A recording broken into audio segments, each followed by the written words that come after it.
Shalom, Bapak Ibu dan saudara-saudaraku yang dikasihi dalam Tuhan Yesus Kristus.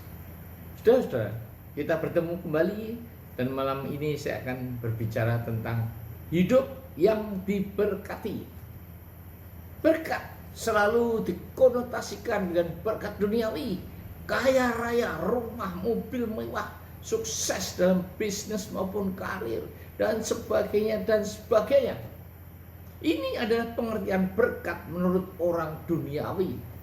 Yang dicari hanya kesenangan dan kemakmuran dalam kehidupan di dunia ini.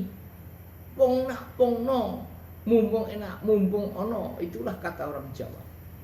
Tetapi memang tidak kurang orang Kristen yang juga mengartikan berkat seperti ini. Mimbar yang sering gembar-gembor bahwa ikut Yesus maka hidupmu akan sukses. Nah, ketika hidup ini berkelimpahan, maka paling gampang berkata, puji Tuhan, dikit-dikit puji Tuhan. Tetapi, apakah saudara juga masih dapat berkata, puji Tuhan, ketika hidup dalam kesulitan, kekurangan, kesulitan, dan penderitaan? Memang Tuhan juga telah menyediakan berkat bagi anak-anaknya. Dia juga ingin kita hidup berkelimpahan. Apakah orang Kristen tidak boleh kaya? Oh, sangat boleh. Karena itu juga dikehendaki Tuhan. Tetapi bagaimana caranya mendapatkan harta kekayaan itu dan digunakan untuk apakah hartanya itu? Nah, kisah nyata dari seorang Kristen. Tiap hari Senin diadakan ibadah di kantornya, bahkan dapat berkhotbah. Namun apa yang dilakukan dalam kehidupan bisnisnya, komisi yang seharusnya saya dapatkan tidak diberikan karena melewati saya dengan berhubungan langsung dengan pembeli yang saya bawa ke tempatnya untuk membelikan. Nah, dia juga dengan seenaknya membatalkan pesanan kepada saya tanpa ganti rugi, padahal saya sudah sampai di Pontianak. Rumahnya dijaminkan kepada bank dan disita karena hutangnya 100 miliar lebih. Namun apa yang terjadi? 2 tahun kemudian dia membangun rumah di kawasan elit. Ini tidak beda dengan kecurangan yang dilakukan orang yang tidak mengenal Tuhan. Jatuh di atas kasur istilahnya. Dan sampai sekarang dia masih rutin berkhotbah, bahkan mengikuti pendeta terkenal untuk pelayanan di luar kota segala. Inilah contoh orang Kristen yang munafik. Maafkan saya jika menceritakan peristiwa ini, namun tidak ada sama sekali maksud saya untuk menghakimi atau menjelek-jelekkan dia. Karena itu adalah realitas kebenaran yang terjadi. Nah, inilah yang saya maksudkan dengan bagaimana orang Kristen itu mendapatkan kekayaannya. Apakah tidak beda dengan orang duniawi? Atau berjalan menurut kebenaran firman Tuhan? Marilah kita bahas topik renungan, yaitu apakah saudara mau diberkati atau hidup yang diberkati?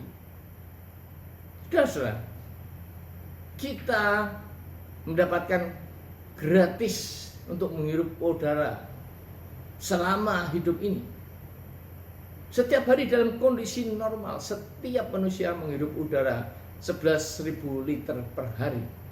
Nah, dari situ 20%-nya adalah oksigen murni. Jadi sekitar 2.200 liter. Maka jika harga oksigen di pasaran 25.000 per liter, maka setiap hari kita menghirup oksigen seharga 55,5 juta saudara. Belum lagi nitrogen yang dihirup rata-rata 8.700 liter per hari. Nah, jika harga nitrogen itu 9.950 per liter, maka nitrogen gratis yang kita hirup setiap hari adalah 86,5 juta. Jadi kita menghirup gratis dari udara itu 141,9 juta per hari. Namun ini adalah berkat umum dari Tuhan bagi semua manusia yang hidup di bumi. Tidak memandang apakah dia orang Kristen atau bukan orang Kristen. Belum lagi berkat yang diberikan secara gratis dari air hujan, air sumur, air sungai untuk kelangsungan hidup manusia. Juga berkat umum kesehatan, saudara-saudara. Nah, kalau begitu, apakah berkat khusus bagi orang percaya? Yang pertama, dan ini adalah yang paling penting, adalah apa? Keselamatan dan hidup kekal di surga. Apakah arti kekayaan jika tidak diselamatkan? Seperti orang kaya setelah kematiannya berada di neraka, sedangkan Lazarus pengemis yang berbaring dekat pintu rumah orang kaya itu, dan boroknya dijilati anjing, makan dari remah-remah yang jatuh dari mejanya. Setelah kematiannya dia berada di pangkuan Abraham di surga. Ada dalam Lukas 16 ayat 19 sampai 26. Inilah berkat khusus pertama dan terutama bagi siapa saja yang mau mengaku dengan mulut bahwa Yesus itu Tuhan dan percaya dalam hati bahwa Allah telah membangkitkan dia dari antara orang mati, maka dia akan diselamatkan. Dalam Roma 10 ayat 9. Begitu sangat mudah syaratnya untuk diselamatkan, saudara-saudara. Hanya mengaku dan percaya saja. Namun banyak orang yang menolak pengakuan ini, dan sudah sangat jelaskan konsekuensinya, yaitu dia tidak akan diselamatkan alias masuk ke neraka kekal. Apakah dengan berbuat baik dan usaha kebaikan akan dapat menyelamatkan manusia? Di Efesus 2 ayat 8 dan 9 jelas mengatakan bahwa keselamatan itu adalah anugerah yang diberikan kepada kita. Apa artinya anugerah? Sebagai contoh, ada orang kaya membangun rumah yang bagus, dan setelah selesai maka orang itu menyuruh karyawannya untuk mencari pengemis di jalan, dan rumah itu diberikan kepada pengemis itu secara gratis.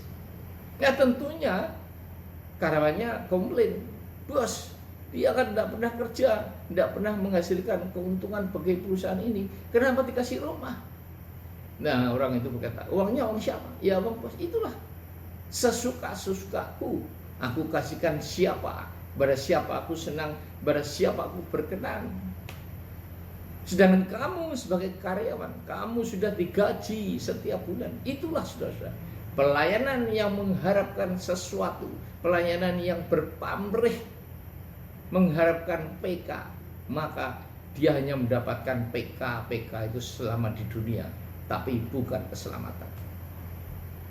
Nah begitu juga, semuanya mengajarkan jalan lurus untuk menuju ke surga, tetapi tidak ada satupun yang tahu di manakah jalan lurus itu. Namun Yesus memberikan jaminan dan kepastian di manakah jalan lurus itu, yaitu dirinya sendiri, seperti dikatakan dalam Yohanes 14 ayat 6. Akulah jalan dan kebenaran dan hidup. Tidak ada seorang pun yang datang kepada Bapa kalau tidak melalui aku.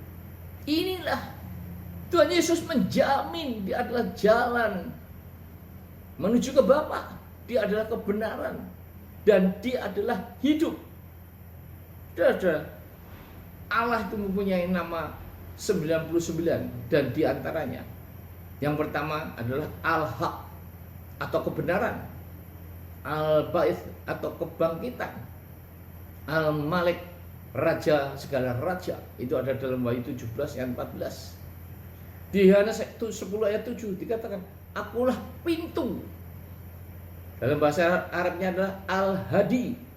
Di Wahyu 22 ayat 13, aku adalah Alfa dan Omega. Bahasa Arabnya Al-Awal, Al-Akhir. Itulah Alfa dan Omega. Yesus Yohanes 8 ayat 12 dikatakan, akulah terang dunia. Al-Nur itu adalah terang.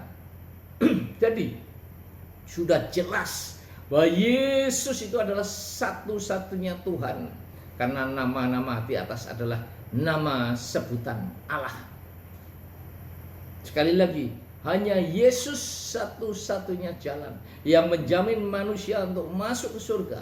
Dialah pemegang kunci pintu kerajaan surga. Berkat yang kedua adalah damai, sejahtera, dan sukacita.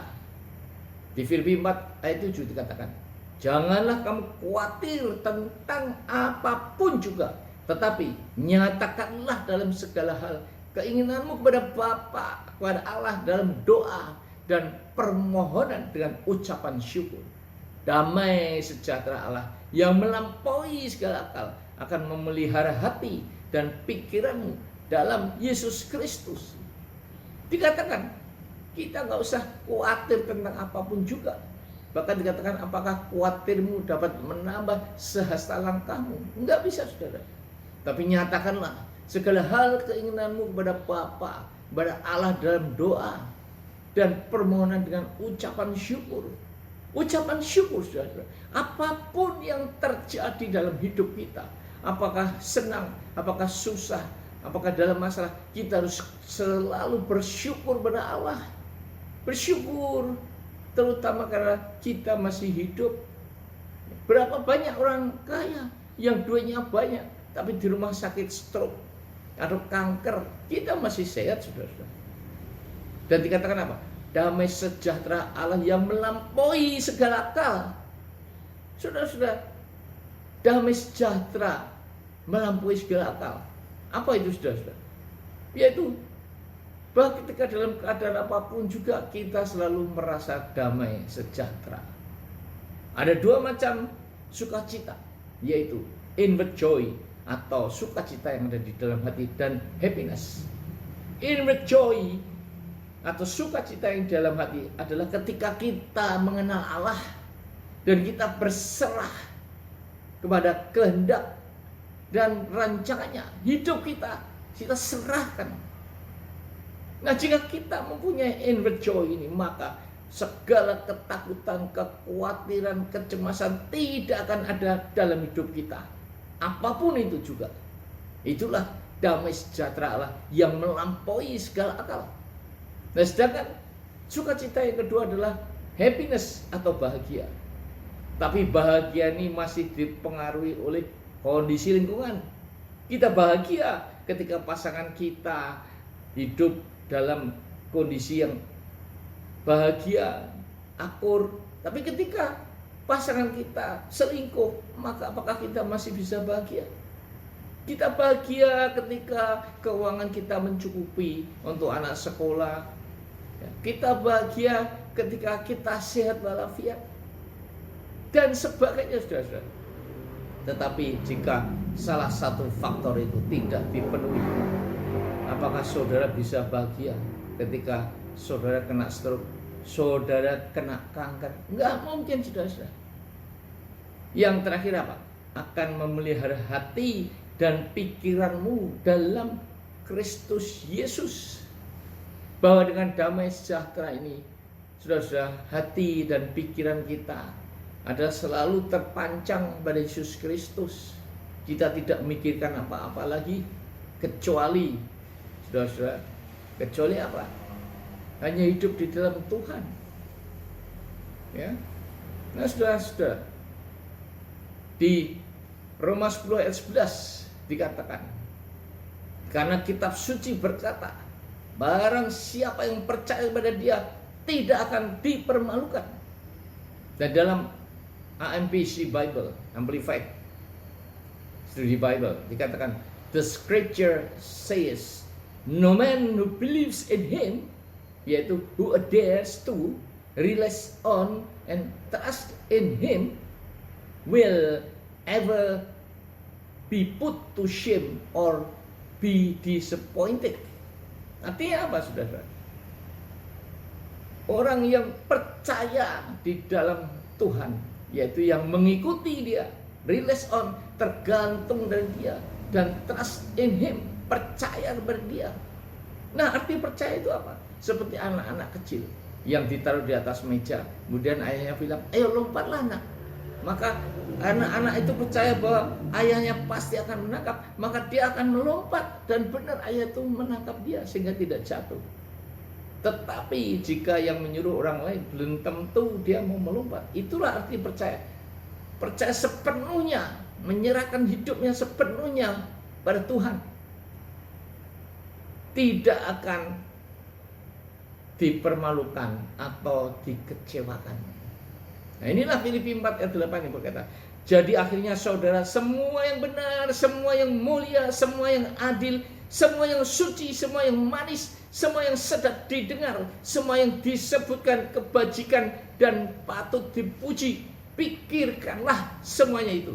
Inilah pikiran Yesus yang harus ada dalam pikiran kita, bukan pikiran kekhawatiran, kecemasan, ketakutan sebagainya. Ya. Nah, kita ketakutan karena kita memikirkan hal-hal yang negatif. Nama tenar, kaya raya belum tentu dapat merasakan damai sejahtera. Buktinya, Elvis Presley, Christina Onassis, Michael Jackson, Whitney Houston, dan masih banyak lagi artis terkenal yang bunuh diri karena tidak merasakan damai sejahtera dalam hidupnya, atau juga overdosis, kena narkoba. Itulah orang yang tidak merasakan damai sejahtera. Nama tenar, kaya raya, semuanya dapat, hanya satu yang dia tidak miliki, yaitu damai sejahtera. Paul Getty, orang kaya raya, raja minyak, selalu memakai masker walaupun di dalam rumahnya, sudah zaman dulu. Dan dia tidak berani keluar rumah karena takut terkena penyakit. Apa artinya semua kekayaan kalau hidupnya seperti itu? Begitu juga orang kaya yang takut ketinggian sehingga tidak berani naik pesawat terbang. Saya lihat tetangga saya, sampai saya ketinggian ketika kena turbulensi pesawat itu, dia ketakutan, pucat semua, saudara-saudara. Nah, saudara, saya sendiri mengalami ketika diberkati Tuhan sehingga dapat keliling dunia serba berkelimpahan, tetapi saya tidak pernah merasakan damai sejahtera. Karena yang saya cari hanya uang, uang dan uang, menjadi hamba mamon. Saya ingin kaya, saudara. Namun sekarang saya sudah tidak berbisnis, uang sudah habis, masih mempunyai hutang untuk membiayai masalah tanah saya. Tapi sekarang saya merasakan damai sejahtera. Tidak ada rasa khawatir, cemas maupun takut. Saya gampang tidur, saudara. Siang tidur mungkin bisa 1 jam. Tidak stres, malam jam 9, kadang jam 8 sudah tidur. Enak, saudara, nyaman hidupnya. Nah, berkat yang ketiga adalah level iman yang akan naik. Cara Tuhan meningkatkan level iman kita adalah lewat masalah-masalah dan teguran-teguran. Ibarat ujian dari tingkat sekolah dasar, SMP, SMU, sampai ke tingkat profesor atau doktor. Tingkatan itu akan didapatkan jika lulus dalam ujian yang ada. Makin tinggi gelar yang ingin dicapai, maka makin sulit juga soal-soal ujian yang diberikan. Nah, itulah saudara-saudara, lewat masalah-masalah lah kita akan makin kuat dan makin teguh dalam kehidupan ini. Makin besar dan makin lama masalah yang dihadapi, maka seperti atlet yang melatih otot-otot jasmaninya, otot rohani kita juga makin kuat sehingga iman akan naik ke level yang lebih tinggi. Namun, jika dalam proses kemurnian itu kita seperti bangsa Israel yang memberontak dan menggerutu, maka hasilnya adalah seperti mereka. Binasa semuanya di padang gurun kecuali Yosua dan Kaleb. Pemurnian hidup ini bagaikan memurnikan emas dan perak. Emas harus dibakar pada suhu 1200 derajat Celcius. Dan perak harus dibakar 7 kali. Nah, dalam proses pembakaran tersebut, maka kerak-kerak kotoran yang muncul akan dibersihkan oleh pembakarnya. Dan emas serta perak tersebut baru dikatakan murni jika bayangan pembakarnya tampak pada cairan emas dan perak tersebut. Pembakar kehidupan kita agar murni adalah Tuhan itu sendiri. Ia akan menjaga bersama Roh Kudus, membersihkan kerak-kerak dan kotoran dosa kedagingan kita, dibersihkan dan dibuang, sehingga kita menjadi ciptaan baru yang telah dimurnikan. Nah, jika wajah penjaga tersebut sudah tampak pada cairan emas dan perak, maka kita juga dimurnikan agar kita menjadi serupa dengan gambar dan rupa Allah, seperti pada awal mulanya Adam diciptakan. Nah, jika dapat menjerit, pasti emas dan perak akan berteriak kesakitan karena dipanaskan dengan suhu yang begitu tinggi, minta agar di stop apinya. Sama saudara, saudara dan saya ketika diproses harus menurut apa saja yang dilakukan Allah untuk memurnikan hidup kita menjadi ciptaan baru. Kita tidak boleh memberontak, menggerutu, komplain, sehingga nasib kita nanti akan gagal dalam proses. Dan juga sama seperti bangsa Israel, binasa di padang gurun, sekalipun tiap hari ada tiang awan, tiang api yang selalu memimpin mereka, dan juga makanan yang dari surga, mana maupun burung-burung yang dijatuhkan oleh Allah. Dalam Yakobus 1 ayat 3 dikatakan, sebab kamu tahu bahwa ujian terhadap firman-Mu itu menghasilkan ketekunan. Dan Roma 5 ayat 3 sampai 5 dikatakan, dan bukan hanya itu saja, kita malah bermegah juga dalam kesengsaraan kita, karena kita tahu bahwa kesengsaraan itu menimbulkan ketekunan, dan ketekunan menimbulkan tahan uji, dan tahan uji menimbulkan pengharapan, dan pengharapan tidak mengecewakan, karena kasih Allah telah dicurahkan di dalam hati kita oleh Roh Kudus yang telah dikaruniakan kepada kita. Jadi saudara-saudara, Rasul Paulus berkata, kita malah bermegah juga dalam kesengsaraan. Kesengsaraan kita ini tidak ada artinya dibandingkan dengan kesengsaraan Tuhan Yesus ketika mulai disiksa, ditangkap sehingga disalibkan dan mati untuk kita, saudara. Enggak ada artinya, saudara. Dan apa? Ketika kita bermegah dalam kesengsaraan, dalam sengsara itu kan menimbulkan ketekunan. Kita makin tekun, makin dekat dengan Allah, dan menimbulkan tahan uji. Kalau orang Surabaya bilang menter, wah nggak apa-apa lah, pasti nanti akan selesai. Tahan uji menimbulkan pengharapan, dan pengharapan tidak mengecewakan, saudara. Saudara, iman dan pengharapan akan menghasilkan mujizat. Nah, di sini dikatakan pengharapan itu tidak mengecewakan karena kasih Allah telah dicurahkan di dalam hati kita oleh Roh Kudus yang telah dikaruniakan kepada kita. Tidak mengecewakan karena Allah telah memberikan Roh Kudus di dalam hati kita yang akan membimbing kita, akan membina kita, akan menghibur kita, akan menguatkan kita, saudara-saudara. Nah, sekarang bagaimanakah respon saudara ketika menghadapi masalah-masalah? Ada 3 jenis respon, saudara-saudara. Yang pertama, seperti telur, seperti kentang, atau kopi. Telur itu adalah zat cair, tapi ketika dipanaskan, yaitu diproses tadi, maka dia akan makin keras. Makin lama diproses, makin keras. Sebaliknya kentang yang zat padat, ketika dipanaskan, maka makin lama makin lunak. Kopi sebelum kena air panas, maka tidak tercium baunya, saudara. Apa artinya ini? Telur menggambarkan bahwa ketika kita diproses, kita berontak, kita nggak mau diproses, kita mengeraskan hati kita lari terhadap proses itu. Sedangkan kentang adalah ketika kita diproses, kita mau melunakkan hati kita, mau merendahkan diri, mau sakal diri, mau pikul salib sehingga menjadi lunak, dan Tuhan membentuk hidup kita seperti apa yang telah ada dalam rancangan Dia. Dan kopi itu ibaratnya ketika kita diproses, maka kita akan mengharumkan nama Tuhan, yaitu kita menjadi pelayan-pelayan Tuhan. Nah, dalam 1 Korintus 10 ayat 13 dikatakan, bahwa pencobaan-pencobaan yang kita alami ialah pencobaan-pencobaan biasa yang tidak melampaui kekuatan manusia. Karena Allah itu setia, maka Dia tidak akan membiarkan kita dicobai melampaui kekuatan kita, dan Dia akan memberikan jalan keluar sehingga kita dapat menanggungnya.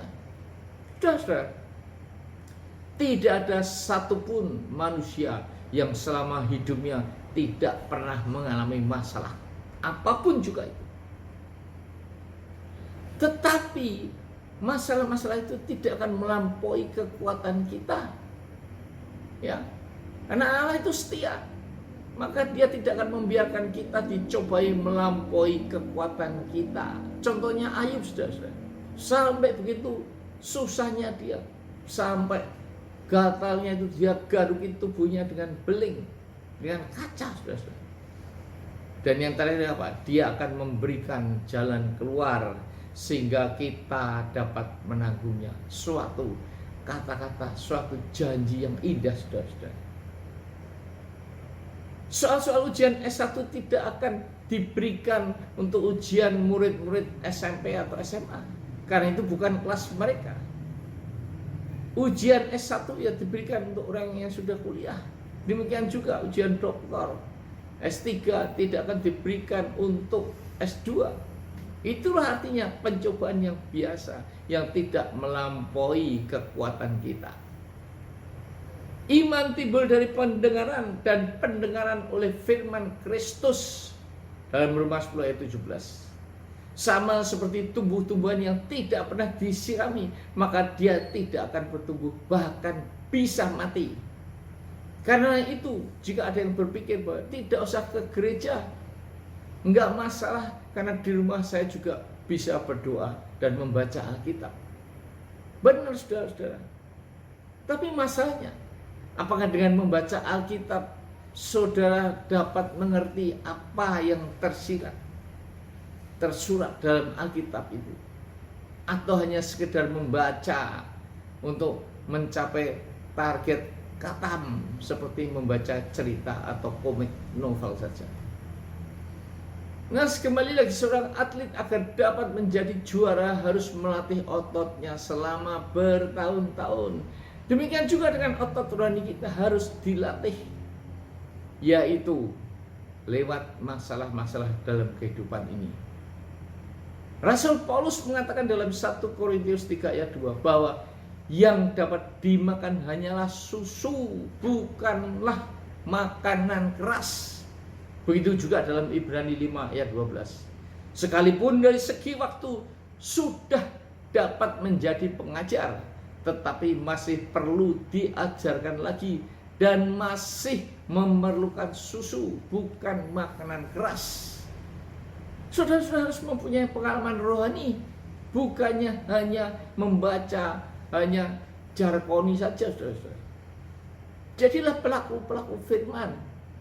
Makanan keras adalah untuk orang-orang dewasa, untuk membedakan, ya, yang sudah mempunyai panca indera yang terlatih untuk membedakan yang baik daripada yang jahat. Ibrani 5 ayat 14. Saudaraku, berapa banyak jemaat yang masih menjadi parasit iman gembalanya. Sakit panas, masuk angin, minta didoakan. Ya. Semua sudah ada obat-obat, kita nggak usah didoakan, sudah pasti sembuh. Nah, kecuali menderita sakit kanker, depresi berat, stroke, atau mau dioperasi, dan sakit penyakit berat lainnya, maka kita memerlukan kekuatan untuk dapat menghadapi semuanya itu. Dan kita mohon dibantu dalam doa. Mujizat kesembuhan dapat terjadi untuk sakit apapun juga.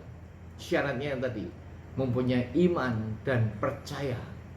Seperti wanita yang pendarahan 12 tahun yang beriman bahwa hanya dengan menjamah jubah Yesus maka aku akan sembuh, dan terjadilah itu, saudara. Padahal orang yang pendarahan selalu di jalan dia harus berkata najis, najis, najis sehingga orang-orang menyingkir. Tapi ini dia menerobos kumpulan orang-orang yang mengerumuni Tuhan Yesus. untuk mencoba menjamah saja, saudara. Begitu juga orang sakit yang hanya dapat terbaring di tempat tidurnya, diturunkan dari atap oleh teman-temannya untuk dapat disembuhkan Yesus. Inilah iman dan pengharapan yang dapat mengakibatkan terjadinya mujizat dengan syarat jika dikehendaki Tuhan, saudara. Yang ketiga adalah dibebaskan dari ikatan-ikatan.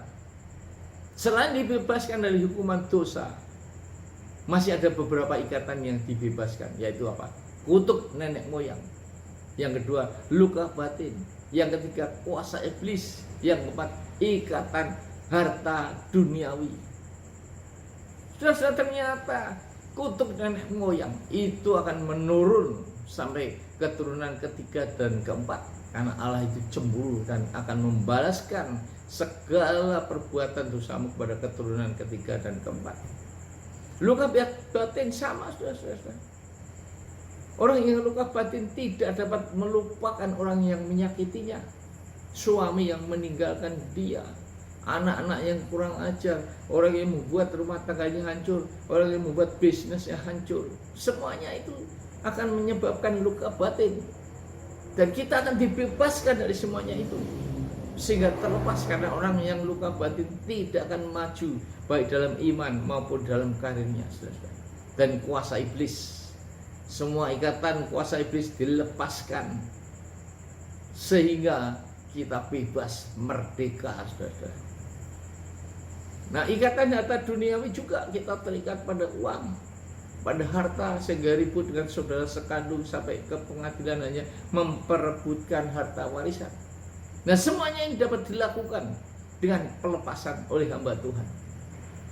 Nah, banyak yang tidak tahu bahwa dalam hidup ini ikatan-ikatan yang saya sebutkan di atas dapat membuat hidup ini sial terus. Sekalipun orang Kristen rajin ke gereja, hidupnya juga saleh, bahkan menjadi aktivis, namun mengapa kok hidupnya sial terus? Nah, ternyata setelah ditelusuri kehidupan nenek moyangnya dulu, mereka terikat pada iblis, atau mereka berbuat dosa, atau mengutuki keturunannya karena jengkel, atau juga orang tersebut mempunyai luka batin. Nah, orang-orang dunia tentunya tertawa jika dikatakan bahwa ikatan-ikatan akan membuat hidup ini sial. Bahkan ada juga orang Kristen yang tidak percaya akan adanya ikatan-ikatan tersebut. Mereka tidak menyadari bahwa mereka sebetulnya karena ikatan-ikatan itu maka hidupnya sial. Saya sendiri telah dilepaskan dari kutuk dan ikatan-ikatan dosa, di mana dalam pelepasan itu saya harus mengakui semuanya secara terbuka di hadapan hamba Tuhan dengan timnya, serta di hadapan istri saya sendiri. Karena terutama di hadapan Tuhan tidak ada perkara yang tersembunyi, saudara-saudara. Yang keempat adalah berkat jasmani. Ini adalah yang terakhir. Berkat jasmani dalam bentuk jabatan, harta, dan sebagainya ternyata bukan merupakan berkat khusus bagi orang Kristen. Mengapa? Karena ternyata lebih banyak orang non-Kristen yang hidupnya melebihi orang Kristen itu sendiri, lebih kaya, lebih sukses.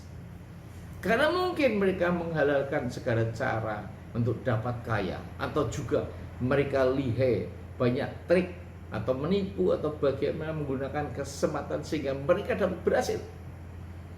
Sedangkan tidak kurang juga orang Kristen yang hidupnya pas-pasan, bahkan miskin, saudara-saudara.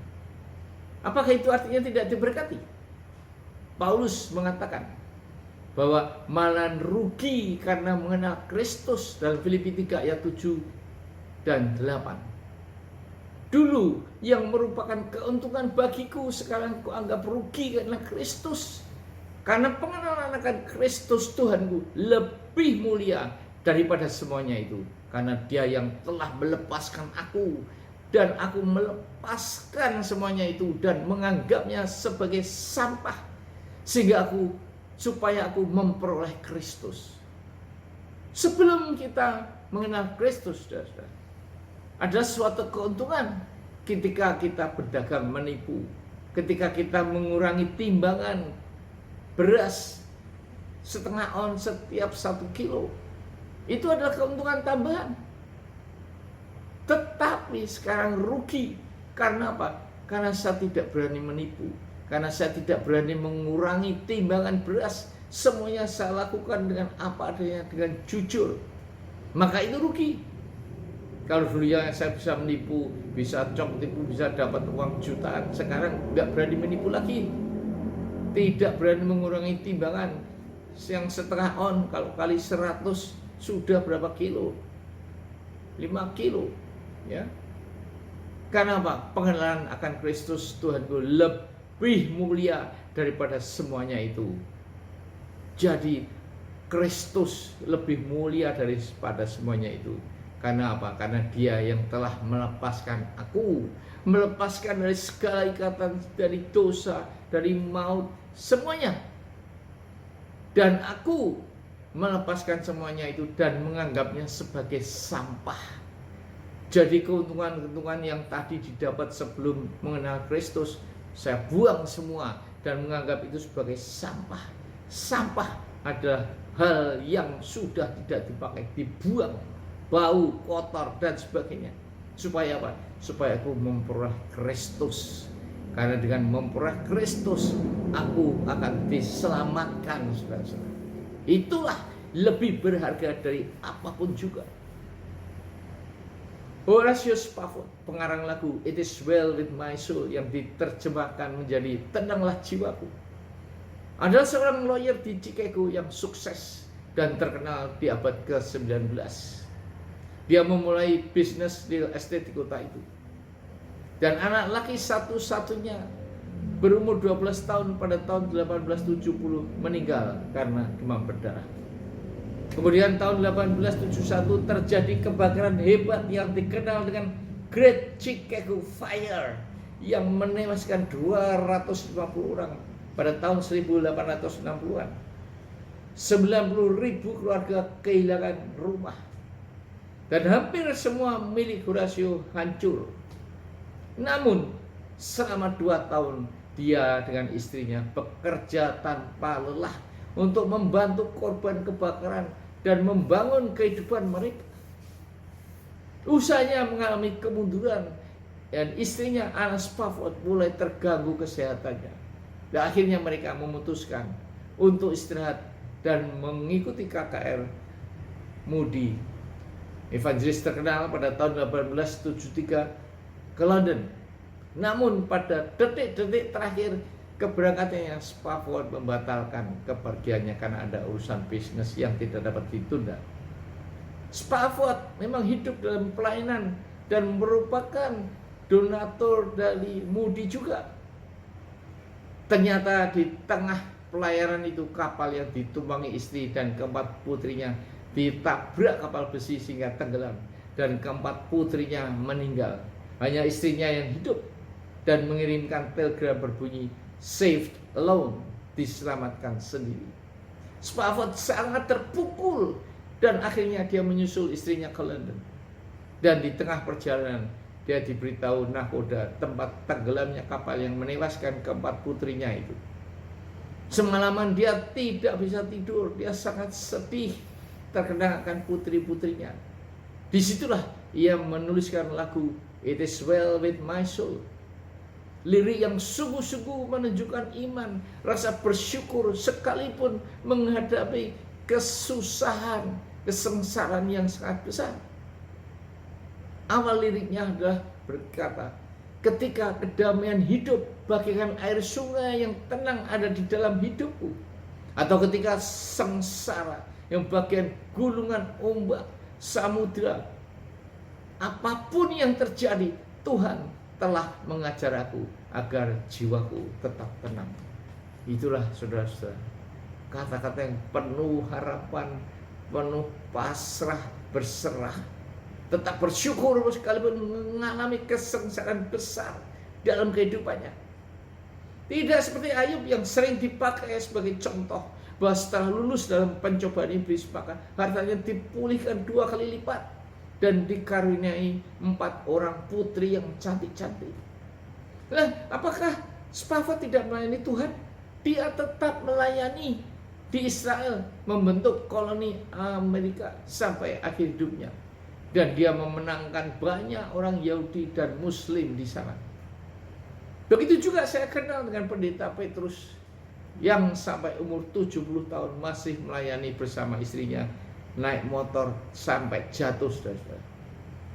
Nick Vujicic yang dilahirkan tanpa tangan dan kaki dipakai Tuhan untuk memotivasi anak-anak muda bahwa sekalipun tubuhnya cacat, dia masih dapat berguna bagi orang lain.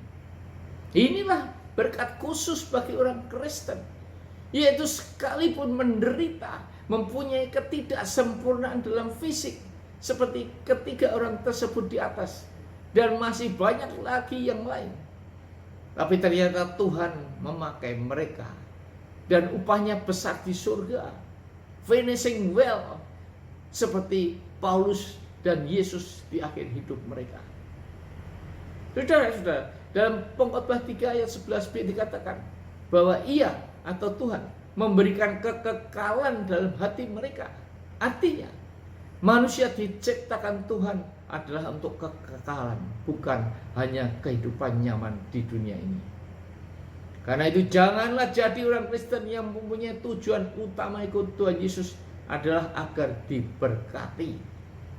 Kalau hanya berkat saja, saudara memuja iblis pasti diberkati. Karena Tuhan Yesus juga pernah dikatakan, dicobai, kalau engkau menyembah aku, seluruh dunia akan kuberikan kepadamu. Saudara bisa misalnya ke Gunung Kawi, ke dukun dan segala macam kalau hanya ingin kaya.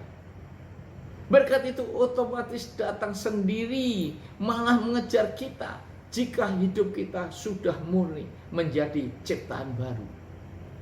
Dan bukanlah dalam Mazmur 127 ayat 2 dikatakan bahwa Tuhan memberkati orang yang dicintainya pada waktu tidur.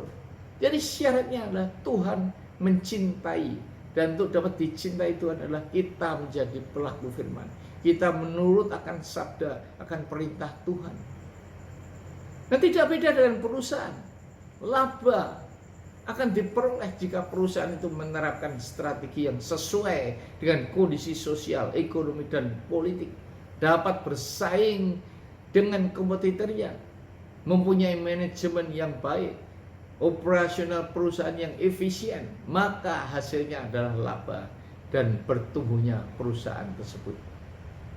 Ikut Tuhan Yesus itu tidak mudah, saudara. Seperti kata Tuhan Yesus dalam Lukas 9 ayat 23, bahwa setiap orang yang mau mengikut aku, ia harus menyangkal dirinya, memikul salibnya setiap hari dan mengikut aku.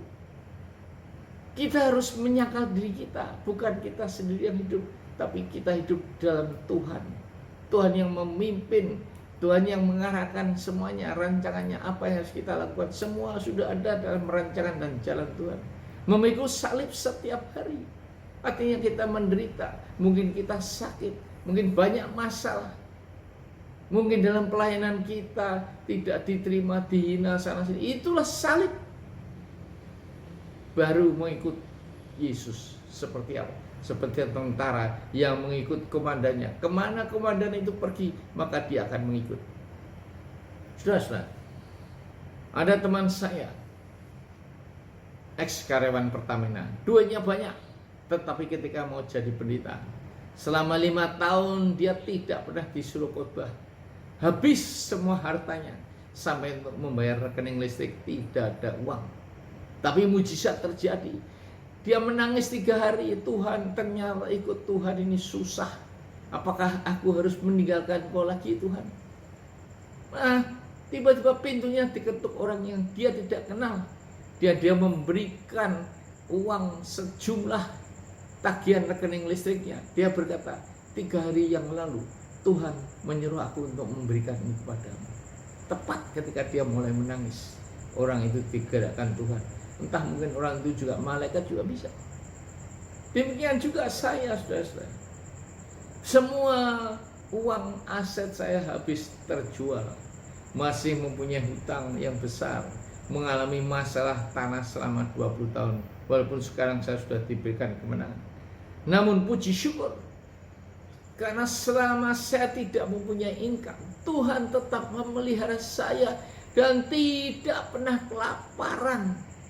Bahkan makan nasi kecap sekalipun tidak pernah, saudara. Dan saya dapat melayani kemana-mana, dalam luar negeri, dengan dana yang disediakan secara ajaib oleh Tuhan. Sangat disayangkan bahwa motivasi beberapa oknum hamba Tuhan sekarang ini, maaf, telah berubah. Karena untuk datang ke seminar yang gratis, dapat makan siang, mereka masih minta uang transport, sekalipun hanya 25.000. Apa artinya uang 25.000? Karena di dalam kota nggak mungkin 1 liter bensin habis, hanya 7.500. Mereka tidak berani bayar harga, maka dari itu hidup mereka ya begitu saja, karena selalu berharap pada manusia, bukan kepada Tuhan. Maka mujizat tidak akan terjadi dalam kehidupan mereka, karena mujizat terjadi hanya jika kita berharap pada Tuhan sepenuhnya, hidup dalam iman, bukan penglihatan. Hukum tabur tuai sebenarnya tidak berlaku untuk berkat, karena Adam waktu di Taman Eden tidak pernah menabur, namun langsung menuai, karena masih sesuai dengan rupa dan gambar Allah waktu itu. Namun setelah dia berdosa, dia diusir dari Taman Eden, dan disitulah dia harus bersusah payah untuk mencari nafkah.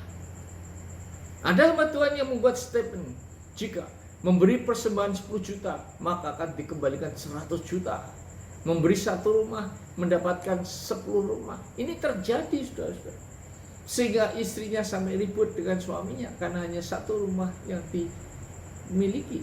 Dan ada yang sudah memberikan 1 rumah, tapi tidak jadi 10, sertifikatnya diminta. Untungnya belum dijual, saudara. Inilah ajaran yang menyesatkan, karena seolah-olah dapat memancing berkat Tuhan, padahal semuanya digunakan untuk kepentingan hamba Tuhan itu sendiri, yaitu dengan cerita-cerita isapan jempol seperti yang ada di 2 Petrus 2 ayat 3. Saudara-saudara, sebab kerajaan Allah itu bukanlah soal makanan dan minuman, tetapi soal kebenaran, damai sejahtera, dan sukacita oleh Roh Kudus. Roma 14 ayat 17. Karena itu, saudara, kalau kita mencari kerajaan Allah hanya karena makanan dan minuman, tidak ada gunanya. Kita harus hidup dalam kebenaran, dan damai sejahtera dan sukacita akan diberikan oleh Roh Kudus dalam hidup kita, apapun yang terjadi. Nah, berkat dari mana datangnya? Datang dari Bukit Sion bagi laki-laki yang takut akan Tuhan, di Mazmur 128 ayat 5 dan 4. Kenapa? Bukit Sion adalah bait Allah, letak adanya bait Allah, dan orang Israel 3 kali setahun berkunjung ke bait Allah, minta ampun dan minta berkat. Jadi berkat itu dari Allah, dan juga laki-laki yang takut akan Tuhan.